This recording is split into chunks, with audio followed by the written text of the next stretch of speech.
Dear student, good morning, happy Sunday, how are you? आप सब कैसे हैं? मैं PS तिवारी आप सभी का फिजिक्स क्लास में स्वागत करता हूं। जैसा कि आप जानते हैं कि संडे हमारे लिए एक स्पेशल डे है। मैं संडे को आपको थोड़ा सा भौतिक साथ फिजिक्स से हटकर कुछ नए टॉपिक्स लेता हूं। तो पिछले संडे ही मेरा हिंदी टॉपिक था, उसमें हमने आपको बादल स्वर के बारे में बताया था। आज भी अपन हिंदी कहीं स्टार्ट करेंगे। इसमें अपन उसका नेक्स्ट पार्ट कॉन्सोनेंट व्यंजन के बारे में बात करेंगे, ठीक है। लेकिन आप सभी हमारे ऑनलाइन वीडियो में सुबह लाइव 8 बजे आता है, तो आप आइए कंटिन्यू लाइव पढ़े, क्योंकि लाइव पढ़ने में ज़्यादा मजा आता है। उसमें बहुत सारे बच्चे आते हैं और बाद में भी आप देखिए तो आपको जो हमारी वीडियो है कंटिन्यू आपके माइंड में अपडेट रहे, ठीक है। तो आइए अपन आज बात करते हैं व्यंजन के बारे में, कॉन्सोनेंट के बारे में। तो उस दिन आपको पढ़ाए थे स्वर के बारे में, आपने पढ़ा था, थोड़ा सा डिस्कस कर लेते हैं। आप लोग बताओ जो हमें देख पा रहे हैं कि स्वर कितने प्रकार के होते हैं। कमेंट करके बताइए आप लोग, स्वर कितने प्रकार के होते हैं। हमने उस दिन बताया था, तो कितने होते हैं पता है ना? स्वर की संख्या ने बताया था 3 होते हैं, याद है ना?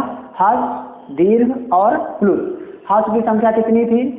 4 थी। दीर्घ कितनी थी? 7 थी।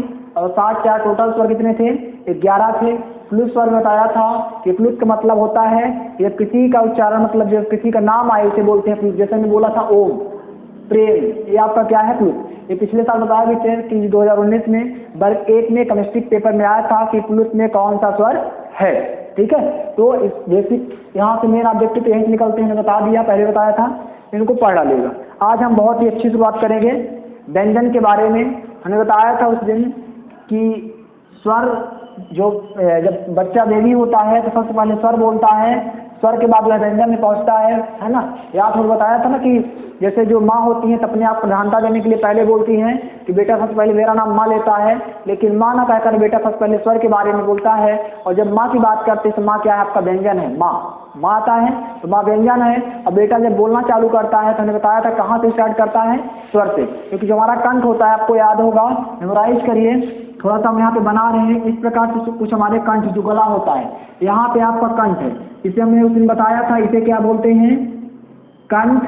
फिर जब कंठ के आगे जाएंगे तो ताल, ताल के आगे जाएंगे तो मूर्धा या मूर्धन। फिर आपका यहाँ पे क्या रहेगा? दंत। और दंत के बाद यहाँ क्या होता है? ओष्ठ। इस 5 प्रक्रिया से होकर के हमारे व्यंजन होते गुजरते हैं, ठीक है। तो जब बच्चा होता है, बेबी छोटा था, तो सबसे पहले उसके उच्चारण, क्योंकि डायरेक्ट बोलता नहीं है, तो उच्चारण कहाँ से करता है? कंठ से। तो कुछ ऐसे बड़े स्वर होते हैं, है ना। आपने पढ़ा होगा हिंदी हिस्ट्री में, पढ़ाएंगे भी आपको, शंकर जी के डब्ल्यू से सुने होंगे, है ना। उससे जो हिंदी के सारे स्वर व्यंजन आए हैं, तो कंठ से उत्पन्न होता है आपका स्वर। तो पहले स्वर ही बच्चा बोला, सीधी सी बात है, जो आसान शब्द होते पहले बेटा उसको बोलता है।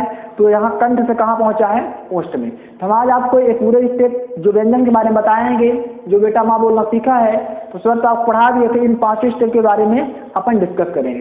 तो हमारा आज का टॉपिक क्या है? व्यंजन। तो आप लोग डालिए हेडिंग व्यंजन, इसे इंग्लिश में कहेंगे कॉन्सोनेंट। कॉन्सोनेंट व्यंजन, ठीक है। तो जैसा कि आप जानते हैं व्यंजन कितने प्रकार के होते हैं। आपने इंग्लिश पढ़ा है कि बाबेल 5 और 21 कॉन्सोनेंट होते हैं, लेकिन हिंदी है, हिंदी में आपके बाबेल 3 टाइप्स के थे और टोटल नंबर ऑफ बाबेल कितने थे? 11 थे। यहाँ पे हम बात करेंगे पहले व्यंजन है क्या, इसके बाद हम इसके प्रकार के बारे में बात करेंगे। तो हमने उस दिन बताया था आपको स्वर क्या होता है। स्वर की डिफिनेशन बताया था कि जो अपने आप में पूर्ण होता है, जिसे किसी और की आवश्यकता नहीं होती, उसे स्वर कहते हैं। हमने बताया था कि जैसे अगर आपका आ है तो आ के लिए किसी की आवश्यकता नहीं, आ अपने आप में कंप्लीट है। लेकिन हम व्यंजन की बात किए थे का की, जब का बोलते हैं तो का के साथ आगे क्या निकलता? आ। तो का धन आ बराबर क्या बनता है? का। अगर आप डीप बात करेंगे तो का किससे बनता है? का धन आ से। तो का के साथ ऑलरेडी क्या निकल रहा? आ निकल रहा। तो एक किससे बना है? आ क्या है? स्वर। का क्या है? व्यंजन। व्यंजन निर्माण किससे हुआ? स्वर से। तो यही इसकी परिभाषा निकलेगी कि जो स्वर की सहायता से बना होता है उसे क्या कहते हैं? व्यंजन कहते हैं। समझ आ गया? स्वर क्या था कि अपने आप में पूर्ण है, लेकिन व्यंजन अपने आप में पूर्ण नहीं। मैंने एग्जाम्पल से समझा रहा हूं कि आ स्वर है, आ के साथ कुछ वर्ड आप बोल लीजिए, आ ई उ, इससे कोई भी अलग नहीं होता, इसका अपन फल विच्छेद नहीं कर सकते। बट जैसे व्यंजन की बात करेंगे, का खा गा गा अंगा यानी कोई भी जात के अंदर, तो सबका सम विच्छेद होगा। तो का धन आ बराबर क्या हुआ, का, तो का व्यंजन है, आ स्वर है, तो का किससे बना, आ से, स्वर से बना। तो व्यंजन परिभाषा किससे बनती है, स्वर से। तो अपन डेफिनेशन क्या बताएंगे कि जो स्वर की सहायता से मिलकर बना होता है उसे क्या कहते हैं, व्यंजन। परिभाषा समझ में आ गई, लिखेंगे नहीं, बोल रहे हैं। कोई आपसे पूछे कि व्यंजन किसे कहते हैं तो क्या बताएंगे कि जो स्वर की सहायता से मिलकर बना होता है उसे क्या कहते हैं, व्यंजन कहते हैं। ठीक, अब हम बात करेंगे काखा गाघा में। जैसे कोई बहुत सारे क्वेश्चन होते हैं, कोई पूछता आपसे कि काखा गाघा में कितने वर्ग हैं, तो ये पता होगा ना। कोई आपसे पूछ लेते हैं, बहुत नॉर्मल है, लेकिन लोग इसको पूछने पे हिल जाते हैं जो तैयारी नहीं किया है। एक नॉर्मल बच्चा जो 12th पास करके आता है, उसकी ड्रीम्स होते हैं कि हम PSC क्वालिफाइड करेंगे, IAS बनेंगे, है ना, क्योंकि आजकल नॉर्मल थिंग वही, अगर लड़का 12th पास किया, उसके 75% प्लस 70 हुए, तो यही बोले, पूछो क्या बोलता है कि मैं सीधे IAS PSC क्वालिफाइड करूंगा। तो कहना और करना, वो सोच बहुत अच्छी है कि अगर आपने बड़े सपने रखे कम से कम छोटे सपने पूरा करेंगे। लेकिन नॉलेज अगर बात करा जाए तो अगर 12वीं का बच्चा जाता है तो मैक्सिमम बच्चे से पूछ लिया जाए कि काखा का वन, तो बड़े सरलता से जवाब देते हैं कि हाँ सर इसमें क्या बड़ी चीज है। लेकिन हमने जब कई बार इसमें देखा बच्चों से, स्कूल में भी कॉलेज में भी, तो उसके बच्चे जवाब नहीं देते। जैसे नॉर्मल क्वेश्चन में पूछते हैं कि काखा गाघा में कितने वर्ग होते हैं, तो जो शायद जो पढ़े होंगे तैयारी तो ठीक है, लेकिन जो नहीं पढ़े, नॉर्मल 12वीं पास किए, तो उनको आज तक स्कूल में नहीं बताया गया कि काखा गाघा में कितने वर्ग होते हैं। तो सबसे पहले हम आपको बता रहे हैं वर्ग। तो काखा गाघा में कितने वर्ग होते हैं, 5। कितने वर्ग होते हैं, 5। कौन कौन से वर्ग होते हैं काखा गाघा में, देखिए। तो एक होता है का वर्ग, चा वर्ग, ता वर्ग, ता वर्ग, पा वर्ग। कोई आपसे पूछे कि काखा गाघा में कितने वर्ग होते हैं, तो आप क्या जवाब देंगे, काखा गाघा में 5 वर्ग होते हैं। का, इसको ऐसे कर लीजिए, कचट टप, 2 पार्ट में आपके याद रहेगा, कचट टप, का चा टा टा पा, कचट टप, ये क्या कहला गया आपके वर्ग। कोई आपसे क्वेश्चन करे कि काखा गाघा में कितने वर्ग, तो आप क्या जवाब देंगे, 5 वर्ग। लेकिन हम इसको और वेरीफाई करना चाहते हैं कि इसको वर्ग क्यों कहते हैं।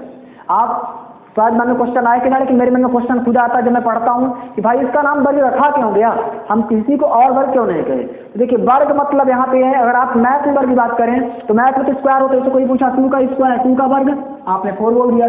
कोई बोला आपसे 30 का स्क्वायर, 900 बोल दिया।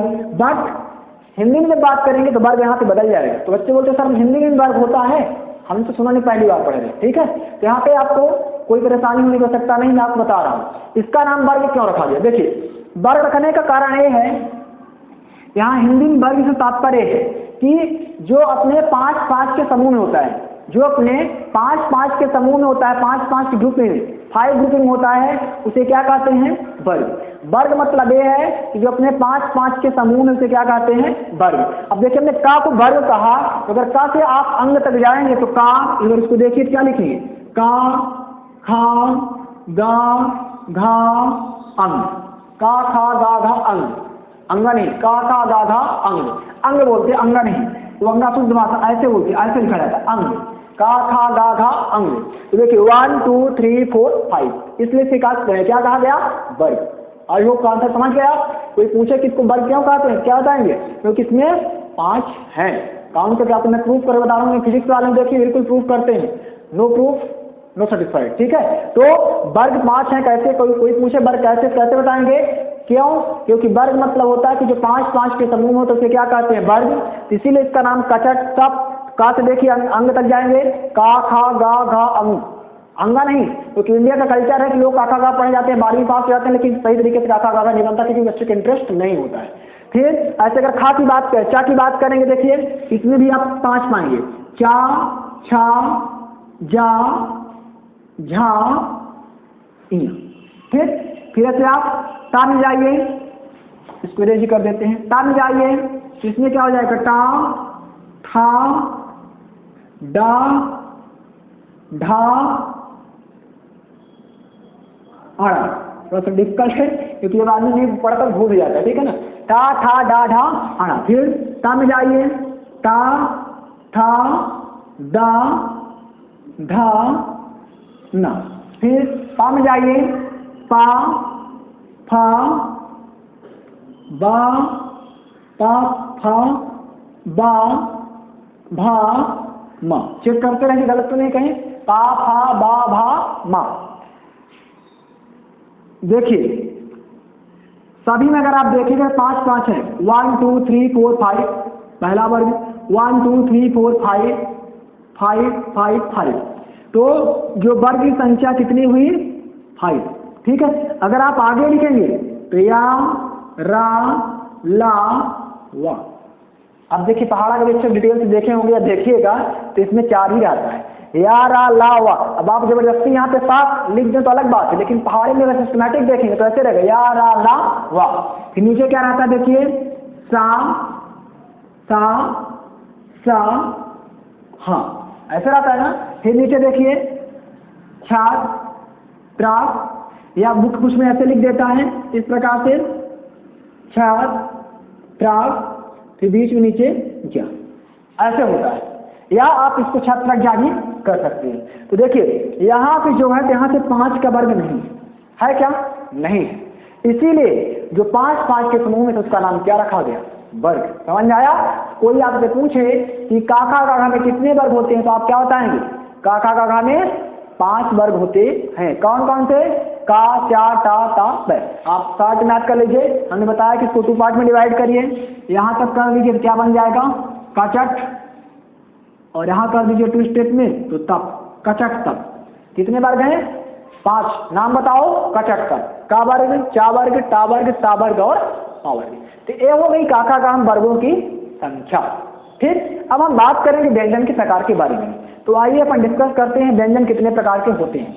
इसको अपन रहने देंगे, भी इसको समझाएंगे, लेकिन पहले हम प्रकार जाने तब इसको और डिटेल जानेंगे। तो देखिए जैसे हमने बताया था कि स्वर आपके 3 प्रकार के होते हैं, उसी प्रकार से कुछ व्यंजन के भी प्रकार होते हैं। तो व्यंजन के जो प्रकार होते हैं यहाँ पे लिख दिखाई देगा शायद। व्यंजन आपके मुख्य रूप से 4 प्रकार के होते हैं। जो हमारा पहला होता है, तो पहला क्या होता है आपका? स्पर्श व्यंजन। पहला क्या होता है आपका? फर्स्ट नंबर स्पर्श व्यंजन। स्पर्श व्यंजन। अब देखिए स्पर्श व्यंजन का मतलब क्या है कि कुल मिला के जो हमारी जिह्वा है, जीभ होती है, तो क्या करती है कि हवा को कंठ से छूते हुए कंठ ताल मूर्धा दंत तक ओष्ठ से होते हुए कहाँ जाती? बाहर ले जाती। ये स्पर्श का मतलब ही होता है स्पर्श करना, छूना। तो जो हमारे कंठ ताल को छूते हुए हवा बाहर निकलती उसे क्या बोलते हैं? स्पर्श व्यंजन बोलते हैं। तो कुल मिला के जितने वर्ग हैं आपके, सारे वर्ग आपके स्पर्श व्यंजन में आते हैं। सारे वर्ग कितने आते हैं? स्पर्श वर्ग। अब वर्ग कितने? 5 का चा टा ता पा। ये पांचों किसमें आएंगे? स्पर्श व्यंजन में। ठीक है, कोई पूछे वर्ग कितने हैं तो वर्ग की संख्या कितनी बताएं आप? 5 का चा टा ता पा। लेकिन वर्गों की कुल संख्या तो 25, क्योंकि एक वर्ग में 5 है। तो 5 5 5 10 15 20 25, तो 5 5 जा 25, यानी 50 25। तो वर्गों की कुल संख्या 25 है। वर्ग कौन कौन से हैं? का चा टा ता पा है। फिर जो व्यंजन के प्रकार हैं, तो व्यंजन में आपको बताएंगे कई प्रकार के, 4 प्रकार के। पहला व्यंजन प्रकार क्या हुआ? स्पर्श व्यंजन। अब स्पर्श का अर्थ बताए कि क्या होता है? स्पर्श मतलब होता है कि जो स्पर्श मतलब छूना, तो जो हमारे कंठ ताल मूर्धा को छूते हुए बाहर निकलेगी उसे क्या बोलेंगे अपन? स्पर्श व्यंजन कहेंगे। ठीक है, तो कुल मिला के प्रत्येक व्यंजन जो होता है, हमने बताया कि प्रत्येक व्यंजन किससे मिलकर बना होता है? स्वर से। आप बोल के चेक करिए, कोई भी वर्ड बोलेंगे उसके साथ आपके जरूर आ निकलेगा। चेक कर सकते हैं। बोलिए का, हाँ बोलिए, आप कोई बोले, बोलिए का आ निकला, चेक करिए का। बोलिए चा आ निकला, चा चा। छा जा झा इया। टा था दा पा या रा ता छा जा। कोई भी आप बोलेंगे, यानी कि प्रत्येक व्यंजन के साथ आ स्वर निकलता है। ये भी क्वेश्चन बन सकता है, कोई पूछे कि प्रत्येक व्यंजन के साथ कौन सा स्वर निकलता है, तो आप क्या जवाब देंगे? आ स्वर निकलता है। तो व्यंजन का पहला प्रकार क्या हुआ? स्पर्श व्यंजन। स्पर्श व्यंजन में क्या आता है? तो सारे वर्ग आते हैं। स्पर्श अर्थ क्या होता है? छूना। जो उच्चारण करते समय हमारे कंठ ताल मूर्धक छोटे हुए बाहर निकलते हैं उसे क्या बोलते हैं? स्पर्श व्यंजन बोलते हैं। स्पर्श व्यंजन की संख्या कितनी है? तो नोट कर लीजिए 25, क्योंकि सारे वर्ग, तो वर्ग मतलब का चा टा ता पा, 1 2 3 4 5, 1 2 3 4 5, यहाँ भी 5 5 जा, क्योंकि जो इसका मैट्रिक्स बन रहा है मैथमेटिक्स में मैट्रिक्स, तो 5 by 5, तो 5 5 जा 25। तो टोटल आपके स्पर्श व्यंजन संख्या कितनी है? 25। अब कंपटीशन में क्वेश्चन कैसे बनेगा, मान लो ऐसे दे दिया ऑब्जेक्टिव टाइप में कि निम्न में से स्पर्श व्यंजन है। अब आपको दे दिया स्पर्श व्यंजन है तो यहाँ दे दिया टा अड़ा पहला ए ऑप्शन, बा ऑप्शन सा सा ऑप्शन, या रा दा ऑप्शन, दा ऑप्शन दे दिया आपका ज्या। तो आप क्या बताएंगे, आप इसको तभी बता ना पाएंगे जब आप इसके बारे में पढ़ेंगे स्पर्श व्यंजन, तो आपके दिमाग में तुरंत माइंड में आएगा कि स्पर्श व्यंजन में सारे वर्ग आते हैं। अब वर्ग में देखिए आपका क्या आता है, टा वाली लाइन आती है ना, तो आप पढ़ेंगे तो देख लीजिए क्या आएगा, टा ठा डा ढा अड़ा। तो टा और अड़ा वर्ग में है, लेकिन सा का नहीं है, बाहर है। यारा वर्ग से बाहर है, ज्या भी वर्ग से बाहर है। तो इसका सही जवाब क्या होगा, टा और अड़ा। हम बाद में आपको इसके मार्क्स टेस्ट करवाएंगे, ठीक है। तो क्वेश्चन ऐसे बनेगा जैसे निम्न में से कौन से स्पर्श व्यंजन है, या ऐसे दे दिया कि निम्न में से कौन से स्पर्श व्यंजन नहीं है। जब ऐसे देगा कि निम्न में से कौन से स्पर्श व्यंजन नहीं है तो क्वेश्चन बदल देगा। ऐसे दे दिया कि का, चा, टा और छा। अब आप बताइए इसमें स्पर्श व्यंजन कौन सा नहीं है। सीधी सी बात है, आप समझ गए होंगे कि तीनों वर्ग किसमें आएंगे, स्पर्श में। तो जो आपका वर्ग में नहीं आते क्या हो जाएगा, स्पर्श व्यंजन नहीं है, ठीक है। तो स्पर्श व्यंजन समझ गया क्या है, स्पर्श का तो छूना है, जो कंठ ताल से निकलते हैं इसे क्या बोलेंगे, स्पर्श व्यंजन। इसकी संख्या कितनी है आपकी, 25, राइट। तो स्पर्श व्यंजन में आपके आते हैं सारे वर्ग, ठीक है। इसमें लिख सकते हैं का, चा, टा, ता, पा, वर्ग। इन्हें लिख देंगे सभी वर्ग किसमें आते हैं, स्पर्श व्यंजन में आते हैं। किसमें आते हैं, स्पर्श व्यंजन में आते हैं। अब हम बात करेंगे दूसरे व्यंजन के बारे में। तो दूसरा व्यंजन क्या होता है आपका पता है, दूसरा व्यंजन होता है अंतःस्थ व्यंजन। क्या होता है दूसरा, अंतःस्थ व्यंजन, अंतःस्थ व्यंजन, ठीक है। इतना आपका हो गया ये स्पर्श व्यंजन, ये किसमें आ गए, स्पर्श व्यंजन में। अब आपकी जो यह वाली लाइन है यह आएगी अंतःस्थ में। किसमें आएगी, अंतःस्थ में। तो अंतःस्थ का मतलब आप बताएं क्या होगा। अंतःस्थ मतलब होगा कि ऐसा वर्ण जिनका उच्चारण पारंपरिक वर्ण, मतलब कि अंतःस्थ, अंतःस्थ मतलब समझ रहे हैं, अंतःस्थ जो मतलब कि जो स्वर और व्यंजन के बीच में हो, ना कि पूर्णतः स्वर हो ना पूर्णतः व्यंजन हो। स्वर से निकले व्यंजन में अटक जाए उसे क्या बोलेंगे, अंतःस्थ। मतलब दोनों के बीच में अटका हुआ है इसे क्या बोलते हैं, अंतःस्थ व्यंजन। तो अंतःस्थ मतलब ये हुआ जो स्वर और व्यंजन के बीच का भाग उसे क्या बोलेंगे, अंतःस्थ व्यंजन। ये क्वेश्चन आया था, जैसे यहाँ पे भी क्वेश्चन बनेगा कि या और वो, ये SI में आया था 2015 में शायद आया था कि निम्न में से कौन सा अर्ध स्वर है, हाफ वाले। क्वेश्चन आया था कि निम्न में से कौन सा अर्ध स्वर है। अर्ध स्वर समझ रहे हैं, अर्ध स्वर। तो जो आपके अंतःस्थ के हैं, अंतःस्थ का पहला और लास्ट या और वाह, या और वाह को क्या बोलते हैं, या और वाह आपके कहलाते हैं अर्ध स्वर। जैसे कंपटीशन में आ गया क्वेश्चन कि निम्न में से कौन सा अर्ध स्वर है, हाफ वाले, तो क्या बताएंगे, या और वाह। जो अंतःस्थ, देखिए या रा ला बा वा, ये आपके क्या है, अंतःस्थ व्यंजन। पहला क्वेश्चन इनमें से कौन सा अंतःस्थ व्यंजन है, या रा ला वा। लेकिन कौन सा अर्ध स्वर है, तो काका का कम से कम 2 ही अर्ध स्वर होते हैं, या और वाह। क्योंकि यह न तो पूर्णतः व्यंजन है न पूर्णतः स्वर है, यह आधा स्वर और आधा व्यंजन स्थान में है, इसलिए से क्या बोला गया, अर्ध स्वर बोला गया, ठीक। फिर हम बात करते हैं रा और ला। इसमें रा और ला भी है। तो रा आपका क्या होता है, लुंठित। रा को क्या बोलते हैं, रा को बोलते हैं लुंठित। क्या बोलते हैं, रा को लुंठित। ला को क्या बोलते हैं, पार्श्विक। ये चारों बहुत मोस्ट क्वेश्चन बनेंगे। पार्श्विक नाम से किसे जानते हैं, तो पार्श्विक नाम से ला को जानते हैं, लुंठित नाम से किसे जानते हैं, रा को जानते हैं, अर्ध स्वर किसे जानते हैं, या और वा को जानते हैं। अब इनको हम उच्चारण करके ही बताएंगे, पहले व्यंजन के प्रकार समझा रहे हैं। तो अंतःस्थ व्यंजन संख्या कितनी है, 4। कौन कौन से, या रा ला वा। स्पर्श व्यंजन 25, अंतःस्थ व्यंजन संख्या 4, ठीक है। फिर अर्ध स्वर कितने हैं, 2, या और वा। लुंठित कौन सा है, रा। पार्श्विक कौन सा है, एयर, सॉरी यल नहीं, ला। अब हम बात करेंगे, अगला करेंगे ऊष्म या संघाती व्यंजन। किसकी बात करेंगे, 3rd नंबर, ऊष्म या संघर्षी व्यंजन, ऊष्म या संघर्षी व्यंजन। तो देखिए ऊष्म मतलब क्या होता है, ऊष्म मतलब यह है कि जिनके उच्चारण में हमारे मुख से गर्म हवा निकले, जिनके उच्चारण में हमारे मुख से क्या निकले, गर्म हवा निकले, उसे हम क्या कहते हैं, ऊष्म। ऊष्मा, ऊष्म मतलब ऊष्मा, रगड़, घर्षण, जिनको बोले तो हमारे मुख में घर्षण हो, गर्म हवा निकले, उसे क्या कहेंगे, ऊष्म व्यंजन। तो ऊष्म व्यंजन आपके हैं सा सा हा, ये आपके भी 4 ही है। ऊष्म व्यंजन में आपके आते हैं सा सा हा, इनकी संख्या कितनी देखिए 4 ही, सा सा हा। आप इनको बोल के चेक करिए, अपना हाथ खोलिए, ऐसे करिए, आप लोग सभी कोई जब देख पा रहे हैं, चेक करिए, बोलिए आप सा, बोलिए, आप बोल रहे हैं सा सा सा हा। देखिए गर्म हवा निकल रही, बोलिए सा सा सा हा, निकल रही हवा।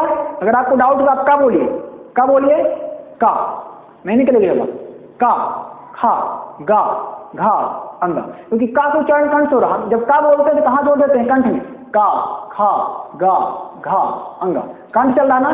जब हम चा में जाएंगे थोड़ा सा उसके ऊपर आएगा, क्या यहां आ गया, पहले कंठ का यहां तक, का, खा, गा, घा, अंगा। तो क्या बोलेंगे, क्या, छा, जा, झा, इया। जब टा बोलेंगे और आगे मूर्धा में टा, ठा, यानी किसके ऊपर आ गया, दांत के नीचे, इसके ऊपर टा, ठा, डा, ढा, आड़ा, ठीक है। फिर और आगे जब ताथा जाएंगे दांत में आ जाएगा, दांत और जीभ की, ता, था, दा, धा, ना, दांत और जीभ चल रहा। जब पा में जाएंगे तो ऊंट चलेगा, पा, फा, बा, भा, मा। इस प्रकार से जो लड़का होता है तो कांटे में बोलना सीखता है। तो का कंठ से चले कहां पहुंच गए, ओठ में, कंठ, कंठ के बाद ता, मूर्धा, मूर्धा के बाद ताल, फिर दंत, फिर ओष्ठ। हमने आपको शुरू में बताया था, विशेष बना के दिखाएंगे। तो इसको ऊष्म व्यंजन क्यों कह रहे हैं, बता रहे हैं ना, क्योंकि इनको जब बोलेंगे बाकी किसी में नहीं, सिर्फ अगर सा सा बोलेंगे। फिर से करिए एक बार, सा सा सा सा हा, तो आपके मुख से गर्म हवा निकलेगी। चेक कर लीजिए, कांटिन्यू चेक करिए, सा सा सा हा, हवा निकल रही ना, इसीलिए इसका नाम पड़ा ऊष्म या संघर्षी व्यंजन। संघर्षी मतलब संघर्ष, घर्षण करना, रगड़ खाना, तो इसलिए इसका नाम क्या पड़ गया, आपको क्या नाम देंगे, ऊष्म या संघर्षी व्यंजन। ओके, समझ में आ रहा? अगर आपको समझ में आ रही है, मेरी क्लास अच्छी लगी, प्लीज आप कमेंट के माध्यम से हमें जवाब दीजिए, ठीक है।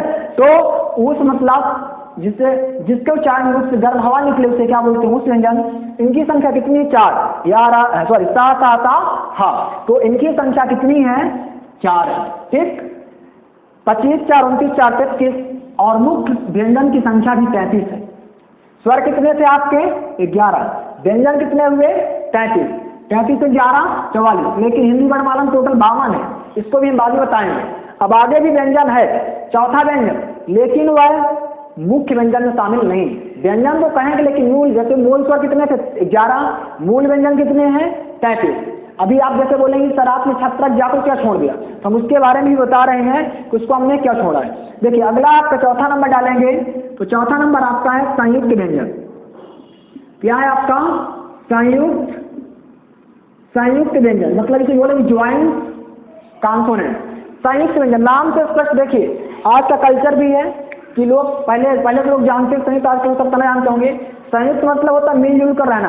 जैसे पहले के जो लोग होते थे, पारिवारिक जीवन होता था पहले का, सामाजिक जीवन, तो लोग मिलजुल कर रहते थे। आजकल सिस्टम बदल गया, भैया शादी हुई अपनी बीवी बच्चे लेकर चले जाओ शहर की ओर, मतलब न्यूक्लियर फैमिली लोग जीना चाहते हैं, संयुक्त नहीं। लेकिन जो मजा संयुक्त में रहने से है वो न्यूक्लियर में नहीं है। तो हम आपसे भी कहना चाहेंगे कि आप एक ज्वाइंट फैमिली रहिए, अपने माता पिता के साथ रहिए, जिससे कि आपके माता पिता भी खुश रहें, ठीक है। क्योंकि देखिए एक माँ जो होती है एक बच्चे के लिए अपने खूबसूरती को छोड़कर बच्चे को जन्म देती है और उसको पाल पोस के बड़ा करती है, उसका यही उम्मीद होता है कि मेरा बेटा बड़ा होकर मेरी सेवा सहाय करेगा।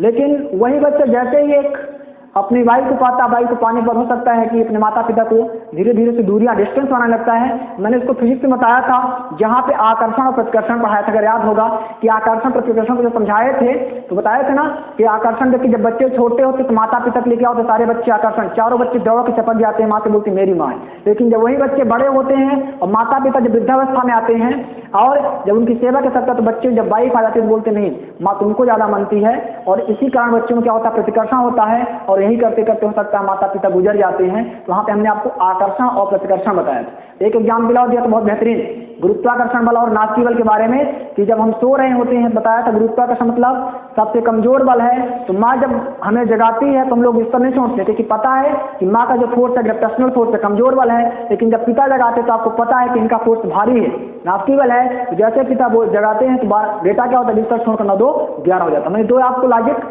फिजिक्स समझाया था, लेकिन हम आपको यहाँ पे सिर्फ इतना बोलना चाहते हैं, संयुक्त मतलब मिलजुल कर। हम आपसे यहाँ पे यही कहना चाह रहे थे कि आप और हम सभी जो हमें देख पा रहे हैं, सुन पा रहे हैं, हमारी आपकी कोशिश ऐसा होना चाहिए। हम बार बार बोलते हैं कि व्यक्ति का चरित्र अच्छा होना चाहिए, व्यक्ति का व्यक्तित्व अच्छा होना चाहिए, व्यक्ति ऐसा होना चाहिए कि किसी की नजरों में कभी गलत साबित नहीं होना चाहिए। और आप अपने माता पिता, अपने बुजुर्गों का सम्मान करें, सेवा करें, जिससे कि कल हम और आप भी एक साथ रह सके। कहते हैं ना कि सुख दीने सुख होते दुख दीने हो, है ना। जो जैसा कर्म करेगा उसके साथ वैसा व्यवहार होगा, इसलिए आप बेहतरीन व्यवहार करें, बेहतरीन कर्म करें, ताकि हमारे और आपके साथ भी ऐसा हो। ऐसा कहा गया है कि 4 वेद 6 शास्त्र में लिखी हैं बातें 2, सुख दीने सुख होते दुख दीने दुख हो। यानी कि जो 4 वेद हैं 6 शास्त्र हैं, इन सब में वर्णित किया गया है। इसलिए हम किसी के दिल को दुखाने की कोशिश ना करें। हमारा हमेशा प्रयास होना चाहिए कि हम अपने से बड़ों का रिस्पेक्ट करें, आदर पूर्वक सम्मान करें और संयुक्त रूप से मिलकर रहें।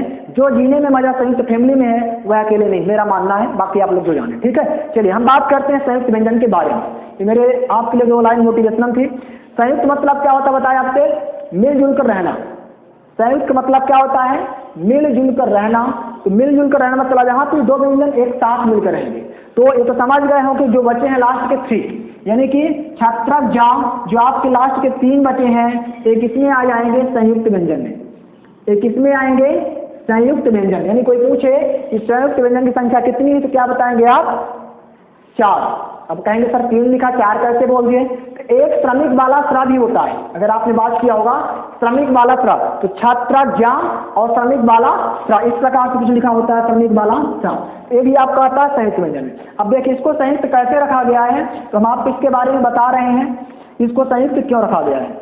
तो संयुक्त व्यंजन होने का इसका मेन कारण जो है, ध्यान दीजिएगा, बस 1 मिनट बता रहे हैं। देखिए इसको इसलिए बोलते हैं, जैसे कि हमने छा बोला, छा छत्री, तो छा छत्री को अगर आप देखेंगे तो इस प्रकार से बनता है, का धन सा धन आ, का धन सा धन आ बराबर छा, का धन सा धन आ बराबर छा। ऐसे लिख सकते हैं का धन सा धन आ बराबर छा। तो का भी व्यंजन है और सा भी व्यंजन है, तो यहाँ 2 व्यंजन मिल गए। कितने व्यंजन मिले, 2, इसलिए इसका नाम हुआ संयुक्त। संयुक्त का होता है मिलकर, जब 2 परिवार एक साथ मिलकर आते हैं बोलते हैं संयुक्त व्यंजन।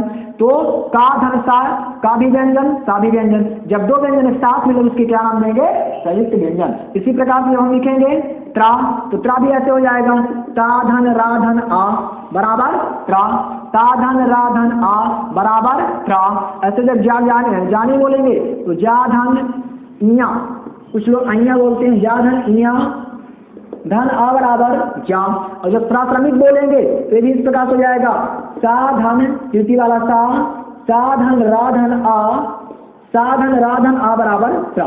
देख पा रहे हैं सारे में ये सारे जो हैं तो 2 व्यंजन से मिलकर बने हैं, इसलिए इसका नाम क्या पड़ गया, संयुक्त व्यंजन। समझ में आया, क्या पड़ गया इसका नाम, संयुक्त व्यंजन।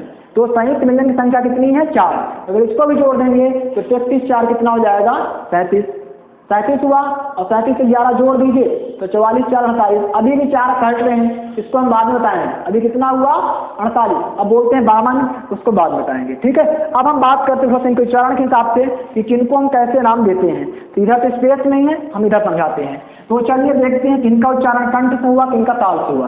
तो देखिए आपको एक बार फिर से बना देते, पहले बनाया जिससे, यहां से स्टार्ट करेंगे, कंठ, ताल, मूर्धा, दंत और ओष्ठ, दंत और ओष्ठ, ये 5 प्रक्रिया से होते हुए अभी हम काका का आपको बताए थे, कंठ, ताल, दंत, ओष्ठ। अब हम इसको कैसे एक्सप्लेन करेंगे इसको आप देखिएगा। ठीक है, तो जब हम कंठ की बात करेंगे तो कंठ मतलब है कि कोई भी वर्ण आपके कंठ से निकलेगा। ठीक है, तो देखिए जो हमारा क वर्ग होता है इसका उच्चारण कहां से होता है, कंठ से। कहां से होता है, कंठ से। ध्यान दीजिएगा, जब हम आप लोग सभी बोलिए, जितने लोग हमको देख पाने बोलिए, का वर्ग उच्चारण करिए, बोलिए आप लोग, का खा गा घा अंगा। क्या आपको कंठ चल रहा, चेक करिए, बोलिए सभी कोई, का खा गा घा अंगा, कंठ चला। इसलिए देखिए का वाला कहाँ आया, यहाँ पे भी कंठ, ठीक है। इसलिए इसका उच्चारण कहाँ से होता है, कंठ से। जैसे एग्जाम में कोई पूछे, बहुत इंपॉर्टेंट क्वेश्चन है, कोई पूछे कि किसका उच्चारण कंठ से होता है, इसको रखना बहुत आसान है, इसलिए समझिए। तो का वर्ग का उच्चारण कंठ होता है, का, खा, गा, घा, अंगा, ठीक। अब हम जब बात करते हैं ताल की बात करेंगे तो चा वर्ग, तो चा वर्ग का उच्चारण कहाँ से होता है, ताल मतलब तालब्य, ताल मतलब ताल, यानी कि कंठ से थोड़ा ऊपर जाएगा। आप अपने आप में चेक करिए, का बोले कहाँ पे आया, का, यहाँ चला ना। अब क्या बोलिए आप लोग, क्या, का, क्या, का तो ऊपर आ गया, यहाँ आ गया, पहले का यहाँ था, का, क्या, चेक करिए, का, क्या, यहाँ पे आया तो चा, छा, जा, झा, इया, यहाँ से यहाँ चल कर आया, का यहाँ था, चा यहाँ, चा, छा, जा, झा, इया। तो अब यहाँ पे इतना डिस्टेंस मेंटेन किया, कंठ से कहाँ पहुंच गया, दिखाई दे रहा ताल पे, तो इसे नाम दे गया तालब्य। अब आप जब इसमें जाएंगे, मूर्धा मतलब मूर्धन, मूर्धा मतलब मूर्धन, इसमें जाइए। अब देखिए और ऊपर चला जाएगा, का कंठ में था, चा ताल में। अब आप इसमें जाइए, तब जाइए, टा, ठा, डा, ढा, आना। हो सकता है कि आपके जो जिसमें मसूड़े होते हैं, मसूड़े के आसपास गुजरा हो। का कंठ में था, चा यहाँ पे आया, अब तक जाइए, टा, ठा, डा, ढा, आना, और ऊपर गया तो इसे मुझे बोल दिए मूर्धन, यानी कि और डिस्टेंस मेंटेन किया, कंठ से यहाँ पे आ गया, यानी कि दांत से बढ़ रहा, इसका नाम क्या दे दिया, मूर्धन। अब आप चलिए ता वाले में, तो ता वाले में जब आएंगे तो इसमें जीभ और दांत चलेगी, यानी कि मुख में पहुंच गया। बोलिए ता वाला, ता, था, दा, धा, ना, जीभ और दांत चल रही है, ता, था, दा, धा, ना। तो ताल मतलब ताला, यानी कि इसमें जीभ और दंत, जी हाँ, और दंत कार्य करना चालू कर दी, ता, था, दा, धा, ना, का, खा, गा, घा, अंगा, कंठ, चा, छा, जा, झा, इया, और ऊपर गए ताल, टा, ठा, डा, ढा, और ऊपर गए मूर्धन, फिर ता, था, दा, धा, ना, मुख में आ गए, तो हो जाएगा आपका दंतव्य। क्या बोलेंगे इसे, दंतव्य। अब आप पा में आइए तो पा का उच्चारण देखेंगे तो अब और बाहर आ जाएगा, कंठ, ताल, मूर्धा, दंत। अब आप पा जब बोलेंगे तो पा का उच्चारण ओठ में आ जाएगा, चेक करिए, पा, फा, बा, भा, बा, ओठ चला, चेक करिए आप लोग सभी बोल रहे हैं, पढ़िए आप लोग, पा, फा, बा, भा, बा, ओठ चला, तो हम कहाँ पहुंच गए, ओष्ठ में। कहाँ पहुंच गए, ओष्ठ में। इसका उच्चारण कहाँ से हुआ, ओष्ठ से हुआ, ठीक। तो एक पूरी प्रोसेस हमने आपको बाई फिगर समझा दिया, कंठ, ताल, मूर्धा, दंत, ओष्ठ। फिर हमने बताया कि या और वा आपका क्या है, फर्स्ट और लास्ट, आ, या और वा और जो स्वर है, ला पार्श्विक है, रा लुंठित है, ठीक है। फिर सा, सा, अब इनके बारे में बताएं, जैसे आप बच्चों के लिए पता होगा सा कितने प्रकार के होते हैं, सीरीज बोल देते हैं, षटकोण वाला, खटकोण वाला, पता नहीं क्या क्या बोलते हैं, लेकिन वो गलत है। इनका भी उच्चारण अगर पेपर में पूछा जाए तो इस सा को क्या बोलेंगे, इसको क्या बोलेंगे, इसको क्या बोलेंगे, इसमें क्वेश्चन होगा ना। जब इसको बोलेंगे तो ये आपका तालब्य है, सा, बोलिए सा, मुख दांत और जीभ की जब इसको सीटी वाले सा क्या बोलते हैं, दालब्य, तालब्य। तरौता वाले क्या बोलेंगे, दंतब्य, दांत चलता है, और इसको क्या बोलेंगे, सा, मूर्धा। तो तालब्य, दंतब्य, मूर्धन सा कितने प्रकार के होते हैं, तो 3 प्रकार के उच्चारण के आधार पर, तालब्य सीटी वाला सा, दंतब्य तरौता वाला सा, मूर्धन षटकोण वाला, ठीक। तो इस प्रकार से सा होते हैं। अभी काका का बहुत डीपली देखिए, काका का था है, नॉर्मल नहीं है। अगर आप लोग पढ़ेंगे तो इसमें आ घोष, सा घोष, अल प्राण, महाप्राण, ठीक है, बहुत कुछ मिलेगा। तो हम आपको भी नेक्स्ट क्लास में भी देंगे। मैं आज आपको हिंदी यहीं तक दे पाऊंगा, अगली क्लास में मिलेंगे।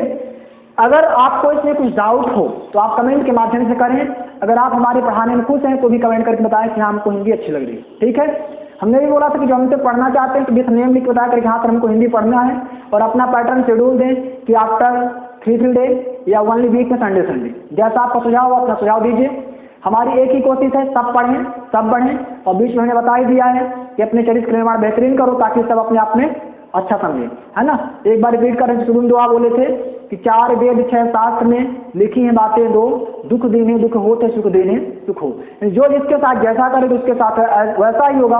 बाकी आप मत सोचिए कि हम आज गलत करें तो कल आपके साथ ऐसा नहीं होगा। मैं आपको एक फिर किसी दिन कहानी भी सुनाएंगे, ठीक है, ये माता पिता से रिलेटेड, ठीक है। तो आप तो अपने कर्म और धर्म का पालन करें, अपने मार्ग पर चलें, और हमेशा व्यक्ति को एक अच्छे विकास का निर्माण होना चाहिए। जो गलतियां होंगी इसको अवॉइड करिए, छुपाइए, और नए दिन की शुरुआत नए विचार के साथ करना चाहिए। आई थिंक मेरा मानना है। बट आप लोग जो हैं सब हमसे ज्यादा बेहतरीन होंगे, होशियार हैं, ठीक है, सब पढ़े लिखे हैं, बट फॉलो करना सीखिए। किसी चीज को देखना अलग बात है, लेकिन इसको देख करके फॉलो करना।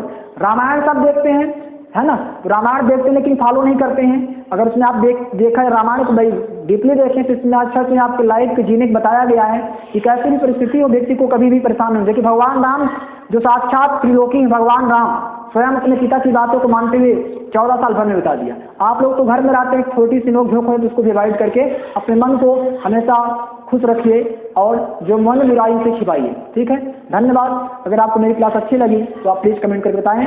हमारे वीडियो को अधिक से अधिक शेयर करें, लाइक करें, सब्सक्राइब करें और जो कुछ त्रुटियां उसे बताने का प्रयास करें। Okay, thanks for watching video. जय हिंद। बहुत